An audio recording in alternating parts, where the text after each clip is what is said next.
Good, happy Thursday morning. I'm Riley King, and welcome to the Riley King Newscast. Let's get started. First up, more than 30 people died or feared dead in Houston area due to Harvey storm.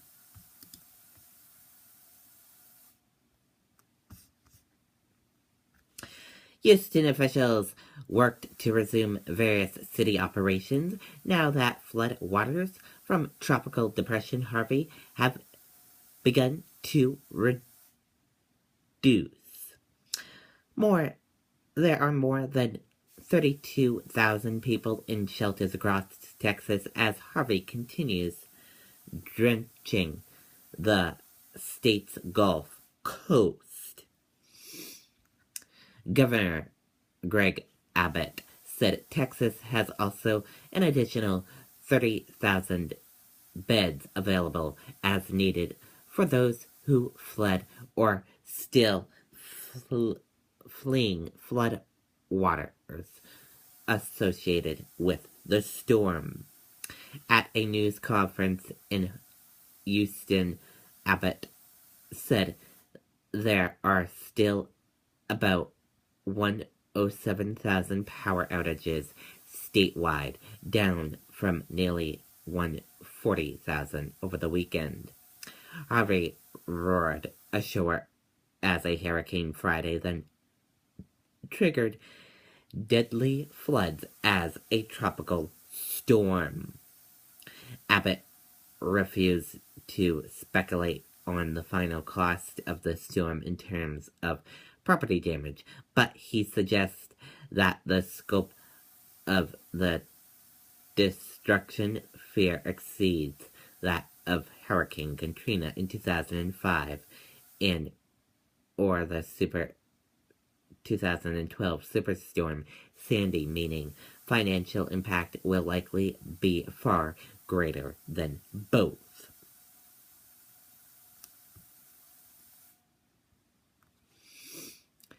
A second major shelter has opened in Houston following Harvey's landfall, and it's welcoming the first of up to 10,000 evacuees.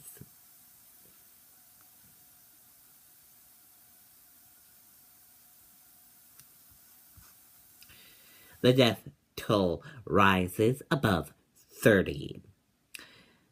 Houston Chronicle reported that more than 30 people, including a veteran Houston police officer, have died or are feared dead in Houston area and beyond in flooding triggered by Tropical Storm Harvey, according to local officials.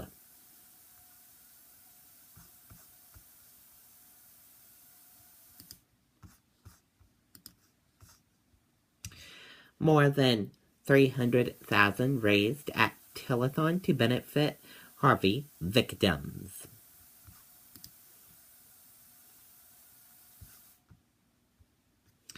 The Granite State answered to call to help Tropical Storm Harvey victims Wednesday, donating over $300,000 through WMUR's New Hampshire Help Telethon.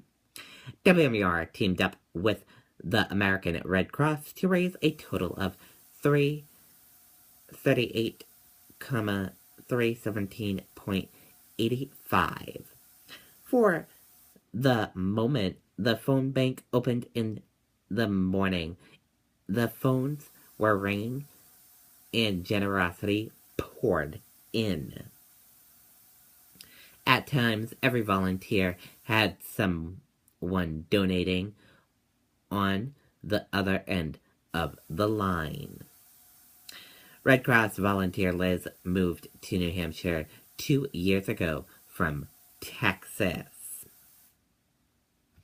She said, "I'm heartbroken for my state, and this is just a wonderful opportunity to do this from New Hampshire," she said. Governor Chris Sununu even took some calls. Some of the calls were priceless, like the little boy who donated $8.10, every penny of allowance he had saved. The phone banks are now closed, but you can contact the Red Cross using the following methods. Make a $10 donation by texting Red Cross to 90999. Make a donation of any amount online on the Red Cross website by clicking here or by calling 1-800-RED-CROSS.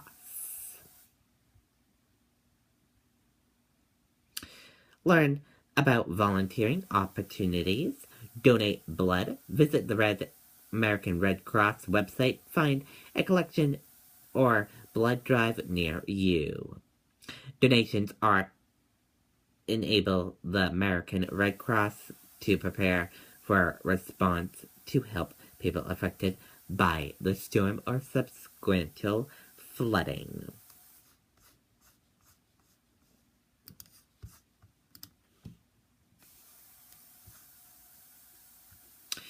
Celtics Cavaliers reach an agreement on Kyrie Irving, Isaiah Thomas trade.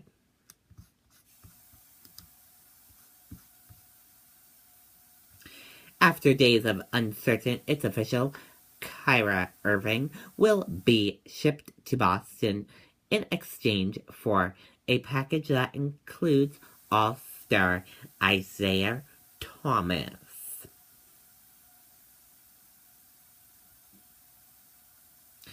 ESPN's Andrian reports that Cleveland Cavaliers and Boston Celtics reached an agreement Wednesday after the Celtics agreed to add a second-round pick in the 2020 NBA draft to their package. The agreement comes after the Cavaliers expressed concern over Thomas' physical for the team Friday, leading them to engage the Celtics in talks about additional to the deal. Thomas injured his hip during the regular season and aggravated the injury during the Celtics' postseason run. Thomas told him he was not damaged and that he will be the same star player he was. Reports indicated the Cleavers were looking to include third-round pick Jason Tatum or Celtics forward Jaylen Brown in the package, but Celtics wouldn't budge. Along with Thomas, Celtics will be shipping off Jay Crowder, Anton Zink, and Celtics 2018 first-round pick via the Brooklyn Nets.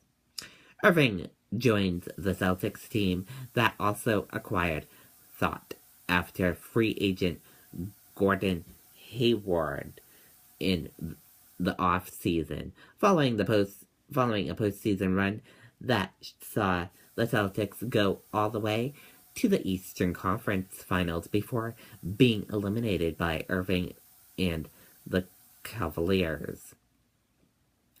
The projected starting five of the Celtics now look like this: Kyrie Irving and Gordon Hayward and Jaylen Brown and Marcus Morris and Al Horford.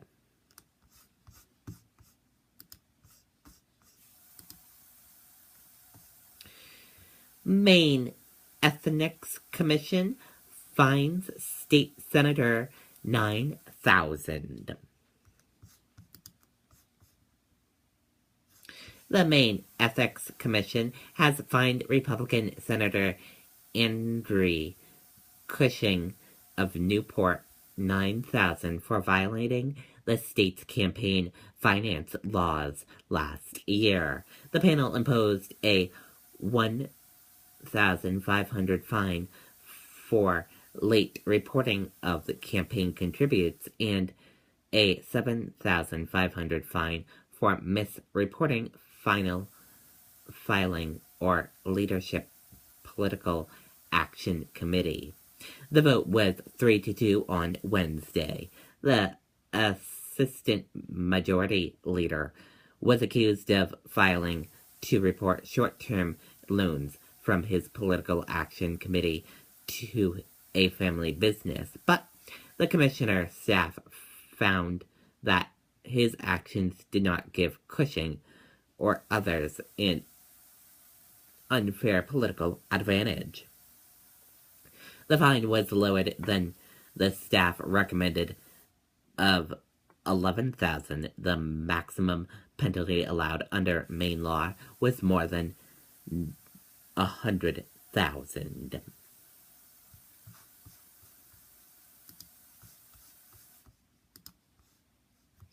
Warren Buff, here's why I haven't been criticizing Donald Trump.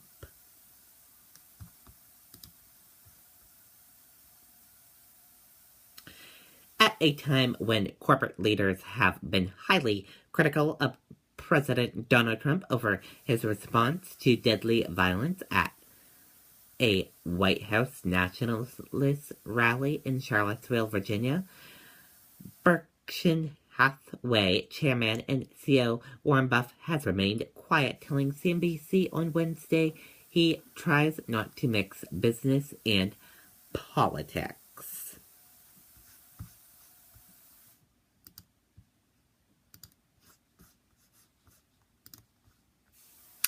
Federal judge blocks Texas sanctuary city laws.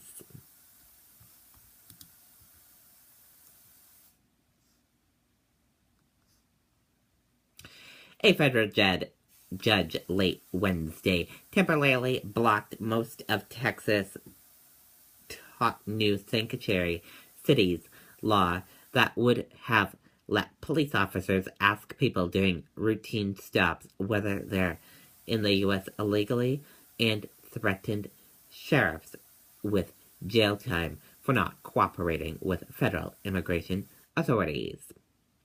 And that does it for the Riley King Newscast right here on the Riley King Network. I hope you all have a great rest of your Thursday, and I'll see you back here later on today for your evening newscast. Goodbye, everyone.